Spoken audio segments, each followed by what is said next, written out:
Thousands of women across this country are marching in protest against many of the injustices they face every day. Sexual harassment, housing, jobs, the list is endless. How effective are these protests? Joining me to discuss this are Katherine Siemionko, founder of the Women's March Alliance, Julia Parris, Paralegal and Diversity Coordinator of the Women's Alliance March, and Eljuri, who is a singer, songwriter, and guitarist.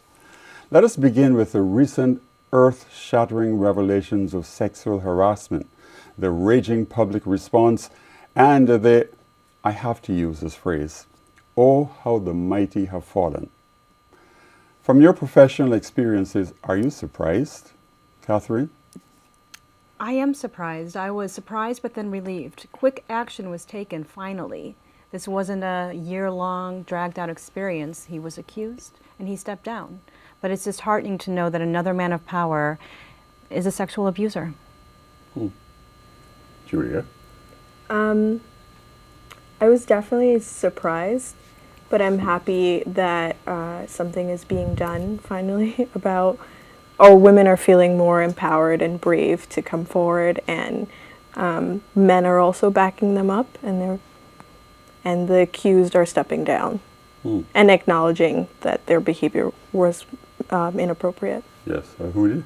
Yeah, I was surprised about that particular case, but we are in a sea change, and the whole landscape is, the top is blown off, and we're in a transient state, which I'm encouraged about. Mm-hmm. How do you feel about the safety of women from harassment? I'm getting optimistic, but it's difficult. The cards are stacked against us. When you are harassed, even in a minor way, why would you step forward? Stepping forward is more negative towards you as a woman. It may change your career, it may change your bonus. You may be looked at in a negative way. You may not be supported in your community. But I'm hoping that that's changing. I'm hoping with this Me Too campaign, with women being more encouraged to step out using social media, that changes. Let's talk about your campaign. How did it get started anyhow? The Women's March? Yes. The Women's March, what an exciting so movement, exciting. right? We all So were exciting. there. It got started because women were ready to speak. This whole year, women have been ready to speak, and it started on January 21st of 2017, when women took to the streets for the largest protest in world history. 673 marches across the globe occurred. Women all over stepped out and said, I matter, and you're going to hear my voice. What were you protesting against? We weren't protesting against, we were protesting for. Oh, that's interesting. It was for women's rights and women's equality. Julia, I know that you have a very important position with the Women's Alliance, Women's March. What do you do there? I work closely with Katherine to try to increase diversity within the Women's March. So a lot of the critique, or a few of the critique of the march, was that it was pretty white. And it wasn't representative of some women of color or trans women or women with disabilities. So Katherine and I would like to, or working really closely to change that image to show that we care about all types of women in all walks of life, whether you are older, you're disabled, like all women. So we try to increase diversity by specifically reaching out to those groups that may be marginalized. The marches or marching? Both, right? Both, Yes. Yes. The marches, marchings that you are doing. Did you ever get the feeling that it might have been in vain? Well, initially you say, is the march going to change things in and of itself? Yes. Which it's not the end, it's the beginning. So what we looked at for this year's march was as a launch, as a demonstration of empowerment. Women-led marches, not only women were, by the way, it was very inclusive, which is tremendously important, it's critical to the success towards change. But that, to me, and to us, I believe, at the Women's March Alliance, it initiated the directional change. That's what we're after. And gave people the voice, as Kat said, and also from then till now, gave them tools to be able to be heard and to effectuate change. So it's the change is the goal, I suppose, and the methods are what we're trying to equip people with, these methods, and marching is one example of that. Do you have a timeline on achieving your goals? We would like equality today, but Yes. how long is that going to take? We don't know. Maybe another generation or so. But these marches, women tend to suffer in silence, and these marches allow women to see that they are not alone. Yep. We have seen many women after the Women's March last year leave jobs, start their own companies, ask for equal pay, and move forward in society. They've been empowered, and that's what these marches do. And to add on to that, more women have been running for office, political exactly. office. And Yeah, these that significantly increased, and there's more organizations reaching out to women to join political campaigns. So the march was a success. Reading the bio of your company, you talk a lot about activism. Talk a bit about activists. Usually when we hear about activists, they're not professionals. It's a new day. On our board, we had 20 team members on our board planning last year's march. 100% had a bachelor's degree. Most of them had a master's or a doctorate. These are working professionals. We want equality, we deserve equality, and we're going to get it. How do you attract people to join your organization?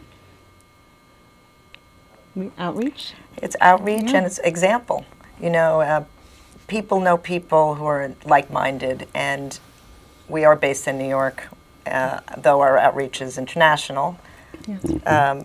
But you make connections through people you know. I travel into different countries, for example, as a musician, and I have connections in Mexico, Colombia, Switzerland, Canada, that are like-minded, and it's word of mouth, it's grassroots, it's through education, educational materials, it's through the lovely social beloved social media. media is a connector. Yes. It's through many nonprofits. We have many partners, existing Absolutely. nonprofits. They have groups. We have had many. We've held 22 events this year. 100% of them were with partners, at least more than one partner. So Power in numbers. Oh yes. What are your major concerns? Certainly harassment is one. Certainly. What is another? What about income inequality? Income inequality is huge. Inequality Very in the big. workplace. Now, I- how do you go on? I've actually left the corporate structure recently due to income inequality. As many gentlemen who reported to me, who had less experience than I had, who were making double what I was making, and I knew it. My management wouldn't do anything about it. This is a common story, but if you say something about it, you are the problem. So equal pay is very important to us, and we work a lot with an organization who's been in business 15 years in New York. They're called POW-HER. And they have been campaigning for equal wage this year, in actually October 31st. The salary history ban, which is extremely significant, was passed, and so we're moving forward. Where was that passed? It was passed in New York City. New York State has not passed it. Oh, okay. So what is your organization doing to effect change there? We are getting the word out. We are providing connections to women and these nonprofit organizations who can educate them on how to best use these tools, on what their rights are, and how to defend their rights. Do you teach your members as well how to create wealth?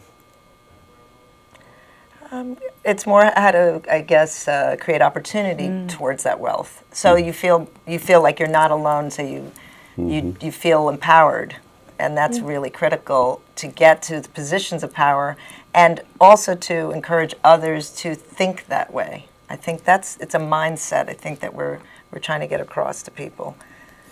What are your plans for 2018? Go ahead. Having the No worries. No, I forgot. Average Black girl is coming Well, up. that and also having as many women as possible registered to vote. Can't remember if it was We have- 100% or...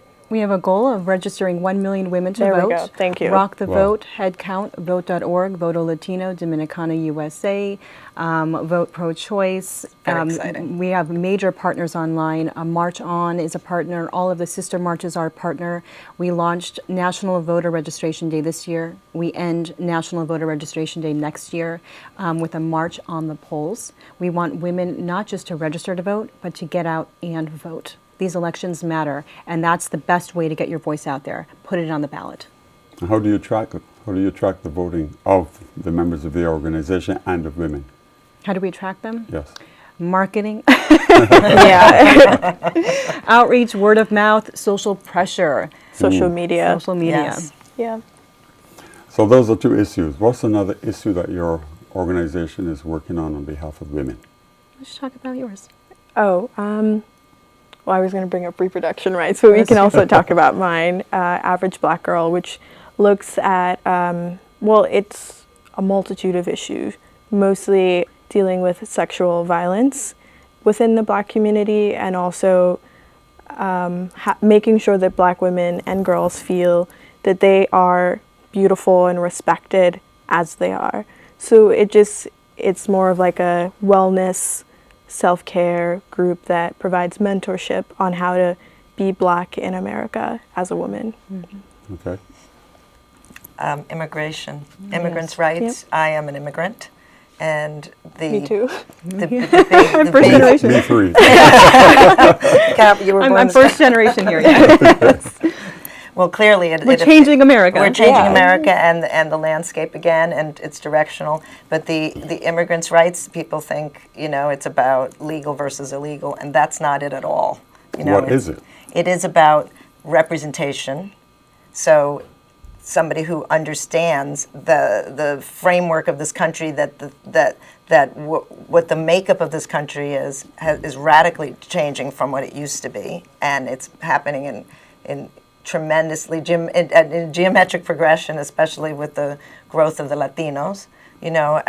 Obviously, we right here, this panel right here, and with you as our fearless leader, we represent what America really is. It's again, it's a mindset, but immigration's rights come to play because some people have really no idea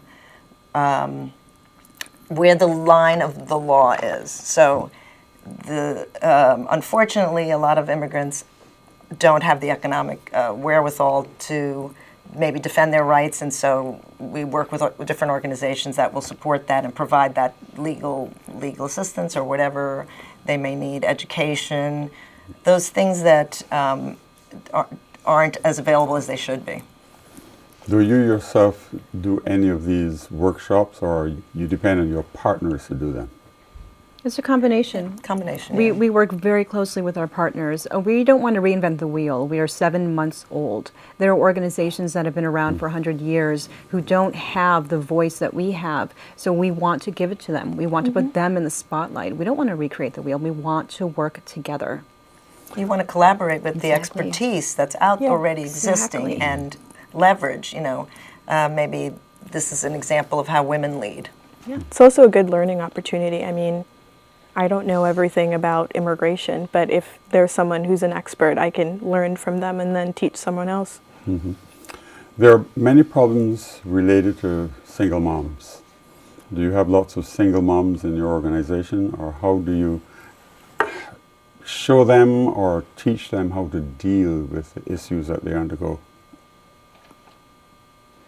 It's a tough question because I don't know if we have the demographics of who in our group, in the groups are single moms per se. Yes. We have a lot of followers, a lot of volunteers who are Volunteers yes. and Absolutely. We are- marchers that were many marchers. many marchers. Yeah. We're 100% volunteer based. So we consider everyone part of our organization. If you Right. march, as far as single moms and the impact of being a working mother, and having to pay for your children. Again, it goes back to equal pay. Exactly. And if you are a single mom, especially if you're on an hourly wage, your hourly wage may be the same as a man's, but your hours will be less than a man's. And so we're really fighting with a lot of the local unions to make sure that those moms have not only the right to take off and be with their children when their child is sick without losing their job, but get equal pay and equal hours. It's equal pay coupled with equal opportunity, with Yes, opportunity, absolutely. because that's back to that. Like you have to give people a platform in order to excel, and that's where the old patriarchal society, rather than a 50-50 society, is a little biased against opportunity moms, yes. for women. Yeah. How do you deal with the biases against women? You start an organization. You march, you take to the streets. You write songs about fighting injustice, and You get allies, confront it head on. You have, women tend, I guess I said this earlier, women suffer in silence. You cannot be afraid to speak out and to tell your friends, right? Because you'll be surprised you're not alone. encourage that. Yes. Encourage people to open up. The floodgates are open. The time is now. Yes. The Yeah. floodgates are opening. We're in it's such an exciting time, as much as there's so much trouble in the world. I mean, I'm a little older than you two, and I've seen the change. It's so refreshing what's come out of the silver lining out of this troubled time that we're in. This is great. Yeah. It's a great time. You talk about encouraging women to speak out. Going back to how we began this program, talking about harassment and how women are now speaking out. What are the dangers of women speaking out untruthfully? Now that everyone is speaking out, they're bringing stories of what happened 20 years ago and 30 years ago. But we have been hearing one or two instances of untruthfulness. That's the danger. Yes. Is the false stories are going to outweigh any of the truth, which is why it's so important that you have witnesses speaking out, and not just the victims. The witnesses is a big part of. I like to sing about los testigos. Los testigos tienen que hablar. They must speak out. So if you see something, you need to say something. You're as responsible for tolerating the injustice as someone who's maybe not quite as bad, but that's really critical towards the change, because then it's not just he said, she said. It's they said, he said, or they said, she said. It could go that way too. But you should, I mean, in the same token, you should always believe a woman. I mean, it's hard to come forward considering the slut shaming that you may receive for coming forward or being not believed. There's a whole, it takes strength to come forward, and the instances of women that are, or people that are telling untruthful stories the numbers are very low. And I think that you should almost always believe women who do come forward, because it's not easy to do so. You do have to consider the cases. If women are coming forward because there's a chance that they may be famous, that's slightly different than what you're saying, which is, everyday women talking about their bosses or men at work or someone in their family or down the street. It's more difficult for those women to come forward, and we should encourage them to continue to come forward. Isn't there fear that some of this untruthful allegations could be very detrimental to men as well? Great point. Absolutely. Yes, absolutely. And what do you tell the members of your women's organization? In terms of being truthful, in terms of being very careful. I mean, you've told them don't be afraid to come forward, but do you warn them as well about the dangers that they could, the havoc they could create by being untruthful? I think we trust our women. It's a credibility issue, you know. And Eljuri, you talked about your music. yes, sir. I'm curious. Tell us about your music. I'm a singer-songwriter, and I sing mostly in Spanish with some English, and I travel around the world. And to a lot of Spanish-speaking countries as well as places in the U.S. And pretty much thematically all my albums, my 3 solo albums, are about fighting for your rights, about respecting nature, about peace. I'm a pacifist, so I'm anti-violence, about equality, about and you know, these are civil rights, immigration rights. These aren't just women's issues by any means. About using your voice. I have a song called Un Fósforo, where I sing about if everybody in the room has one match, and they just do their share, and they just each light one match, and it's a dark room, but we all do it at the same time, we can light up the room and expose the truth. That's you know, the message of be good, kind to your neighbor, put your hand Like you were out. saying. That's what my lyrics are about. You not only sing, you play guitar, you said. Yes, I do. I'm known to be like the, you know, top Latina guitarist in the world, but that's no big deal. Humble That's brag. I'm sorry, that be at is the a big Women's deal. March. I mean, it's just, you know, songwriting is my favorite thing. I love to sing and write songs, but people like to hear me wail on the guitar. and I love to wail on the guitar. you said. Yes. She's actually going to be performing an award-winning song called Bang Bang. Yes, Bang at Bang the Women's is an March on anti-gun January 20th. violence song. Yes, What's it called? Bang Bang.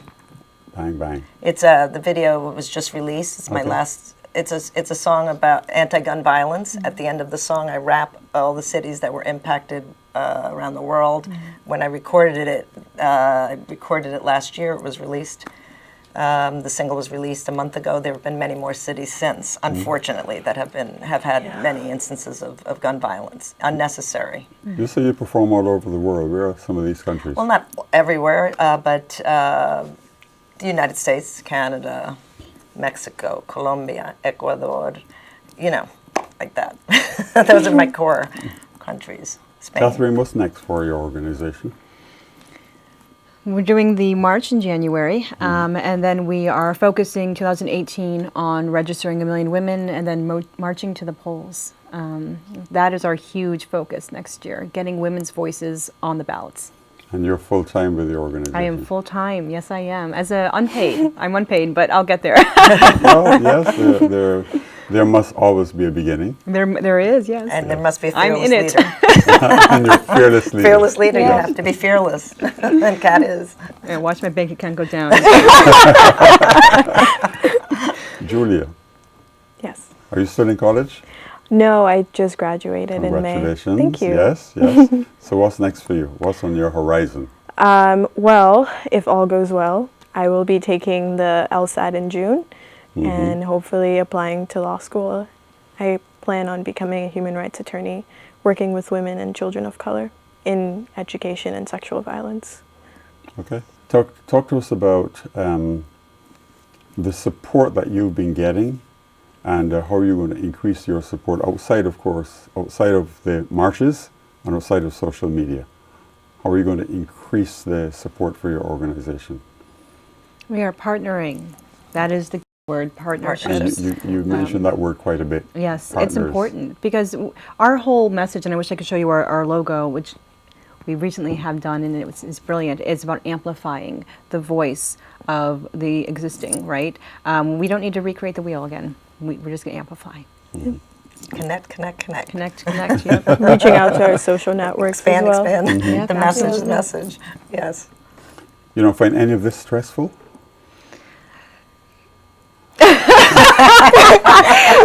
It's wonderful, yay! No, it is stressful because people, rely on us as an organization to be honest and truthful and to deliver, quality products and quality marches, and so that is stressful to feel the weight of the hope of the people that we can help them make change. That is stressful. And not just you, but a lot of women complain about stress. Stress on the job, stress of their stressful responsibilities. How do you advise them to handle stress? I was just talking to you about that earlier. Katherine gave me really good advice today. Just more about being focused in your career. So looking at where you are and where you'd like to go and having that goal, and just talking or just talking it out, talking to a mentor or someone who's been through that similar process or who may have been in your same field. So you get some sort of ways or tools on how to deal with the stress. So. We're running out of time. How do we find your organization? How do people find you? womensmarchalliance.org. Is that easy? That's easy. And on social media, Instagram, Twitter, and Facebook. Women's March. NYC Women's March. Okay, and it's .org and not .com. .org. right. That's correct. Yep. Okay, well, listen, congratulations. I know after the news that we've been hearing recently about all this harassment, you must feel very discouraged. Or are you encouraged We're that women are encouraged. doing something Encouraged, about it? yeah. We're encouraged, yes. Because we're Okay. speaking out. We're Speaking speaking out, out. Yeah. yes, Continuing it's to, growing. yes. The And it's dams have opening the burst. conversation about sexual violence. It's on the table now. Yeah. It's not. It was happening, so it's even better now. Yeah, now People it's are talking open. about it. And we can do So something we to can change it. change. I want to thank you, Katherine Siemionko, founder of Women's March Alliance, Julia Parris, Paralegal and Diversity Coordinator for your wonderful organization, Fearless Lady, and Eljuri, who is a singer, songwriter, and where do we find your music? Well, you'd find it at eljurimusic.com. So it's ELJURIMUSIC.com, and from there you can jump to social media. Okay, But I'm quite committed to Women's March Alliance, so I'm there too. there too. Yes. Yes. Congratulations. And to find out more about the Women's March Alliance, you can visit their Twitter page, NYC Women's March. You can watch this Brooklyn 45 program on our Brooklyn 45 YouTube channel, and we'd love you to go to our Facebook page and post your comments. Again, if you know a middle school or high school student who has an average of 90 or above, and you'd love to have him or her featured on Brooklyn 45, go to our Facebook page and message us or email us at info@brooklyn45.com. On behalf of our entire Brooklyn 45 production team, thank you for watching our program.